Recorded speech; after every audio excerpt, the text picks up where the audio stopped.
Meu nome é Irene Machado, Irene de Araújo Machado, nome completo. Eu nasci em São Paulo em 13 de março de 1954. Minha infância. Olha, a minha infância foi na periferia de São Paulo, talvez um lugar que não exista mais. Pela rusticidade, pela falta de ligação entre pessoas e por tudo que falta na periferia de São Paulo.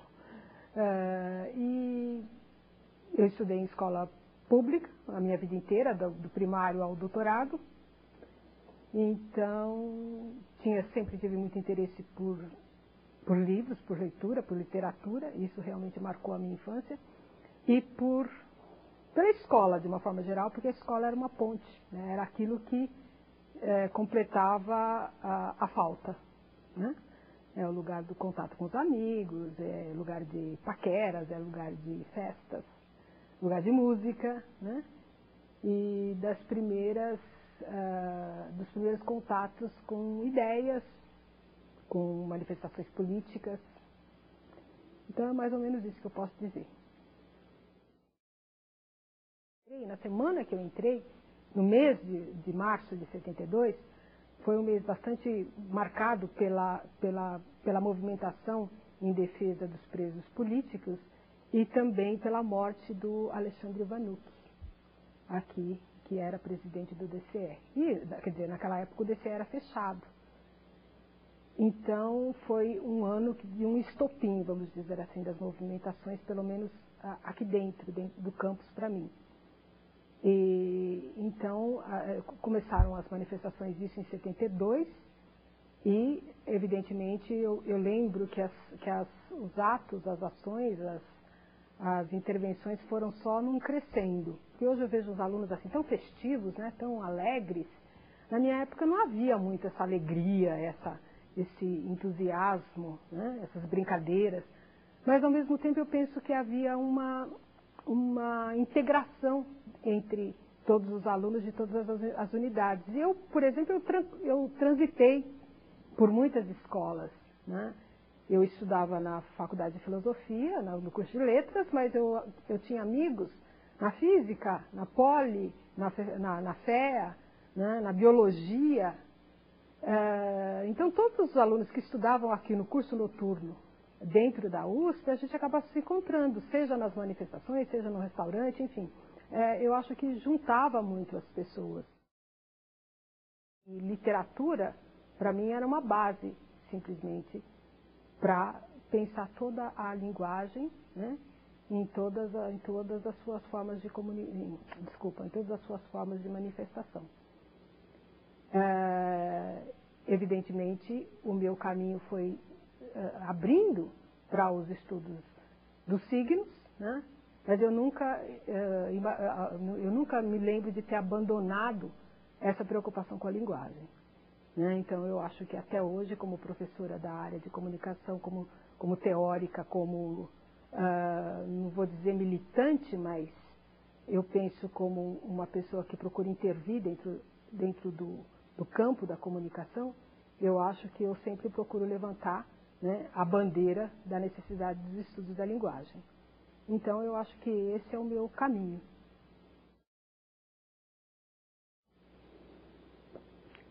Como eu disse para vocês, eu acho muito importante ter tido a confiança de grandes mestres, né, tanto na USP quanto na PUC. Eu tive o privilégio de ser aluna do professor Antônio Cândido, por exemplo, que foi mestre, que foi orientador do meu orientador de mestrado, que foi o poeta Haroldo de Campos. Então, eu acho que o fato de ter passado, né, pelas mãos desses grandes mestres me fez me preocupar muito com o ensino, às vezes de uma forma até errônea e equivocada. Eu digo isso pelo fato de que, às vezes, a gente, no desespero de querer defender uma causa, você acaba atropelando um pouco o processo de relacionamento. Mas, ainda que exista esse risco, eu tenho uma grande preocupação com alunos, né? Eu acho que aluno é a minha prioridade. Então, tinha chegado o momento de eu enfrentar esse outro campo do ponto de vista didático. Eu prestei não foi bem um concurso, né? Porque foi um convite para eu assumir umas aulas, como professora convidada também, e imediatamente eu assumi. Eu fiquei 8 anos na PUC de São Paulo. Mas eu nunca tinha perdido de vista, né, a possibilidade de trabalhar na USP, de voltar para a USP, porque foi aqui que eu entrei, que eu comecei tudo em 72. Em 2004, em dezembro de 2004, surgiu um edital, e este edital era para mim, porque era assim, era professor para assumir a disciplina de língua portuguesa, né, comunicação oral e escrita, e todas as exigências, todos os requisitos parece que batiam, né, com a minha experiência. E eu já tinha reunido uma certa bibliografia, um certo currículo, e eu achava que eu poderia arriscar, né? E eu arrisquei, e eu acho que arrisquei bem, porque consegui também um bom desempenho, só que dessa vez foi o bom desempenho, foi também a possibilidade de assumir a vaga. O retorno no curso de comunicação, para mim, foi melhor do que eu imaginava, né? Porque, embora eu não tenha sido aluna da ECA, eu fui estudante da ECA, né? Porque a biblioteca da ECA sempre foi muito boa. E quando eu estudava no curso de letras, era aqui que eu vinha buscar a bibliografia de teatro, a bibliografia de cinema. Quando eu assumi as aulas no CCA, eu acho que foi voltar para casa, né, e voltar com a possibilidade de poder realizar um trabalho numa fase madura da minha vida, e não mais como uma iniciante, como era o caso quando eu terminei o meu doutorado. Eu acho que estava escrito na testa quando eu nasci, porque quando eu entrei no colégio, quer dizer, na época ginásio, né, eu já tinha essa vontade de estudar com os meus alunos, matemática, por exemplo, literatura,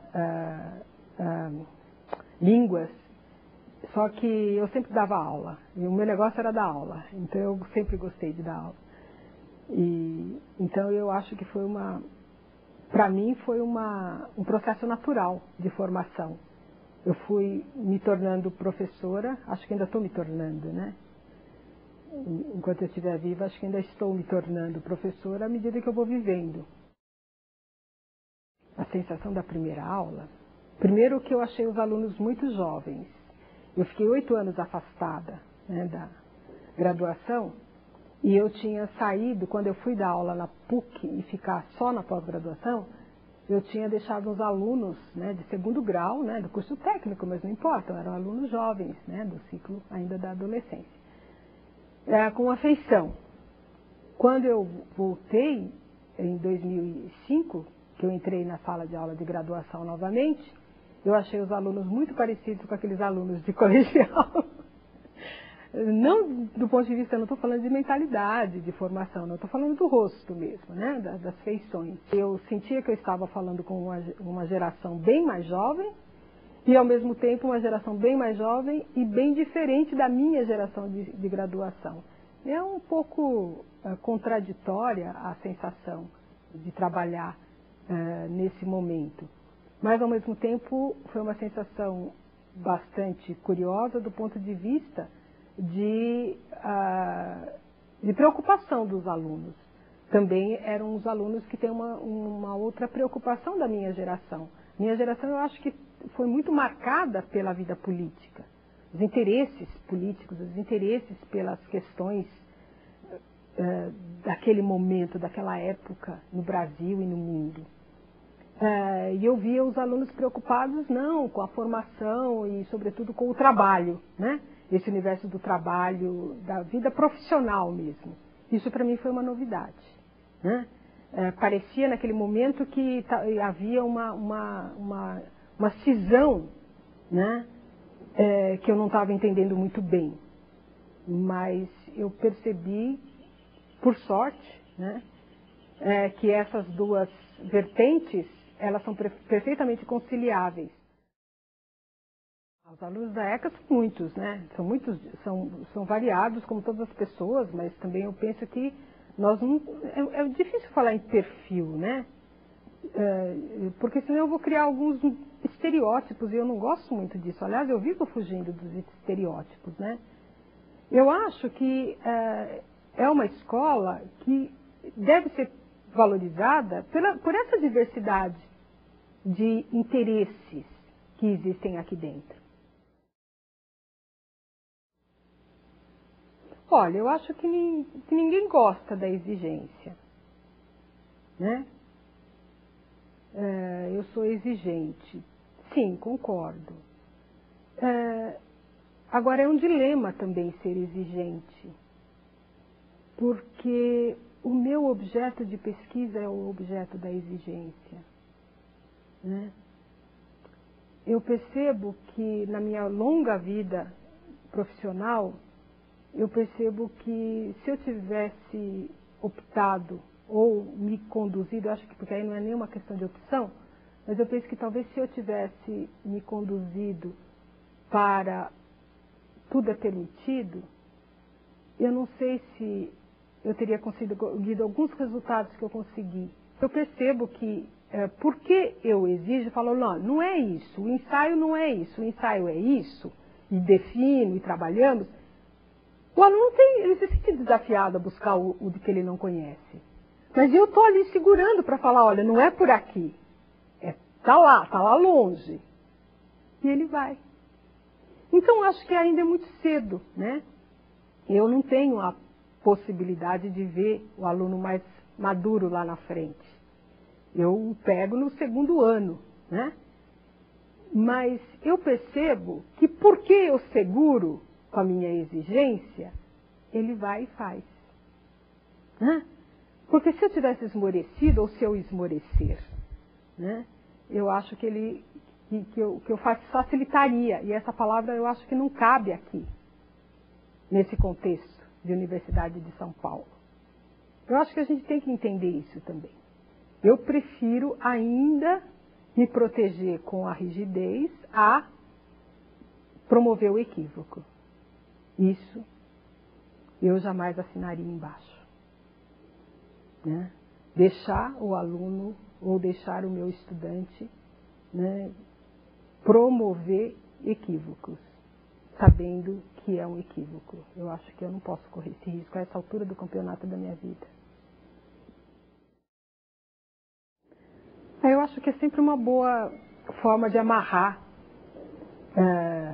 vivências e de pensar também, né? Porque as perguntas, elas de uma certa forma dão uma dimensão de questões e de posições. Então, por exemplo, quando você me pergunta a respeito da disciplina que a gente fez junto, e eu sei das dificuldades que é trabalhar com esse tema e talvez das minhas soluções ou alternativas, muitas vezes não tão satisfatórias, então eu acho que é uma oportunidade de repensar, né? A mensagem que eu posso deixar para os alunos é para não desistirem do conhecimento. Muito obrigada. Só vou sair desse calor. Gente, como é quente.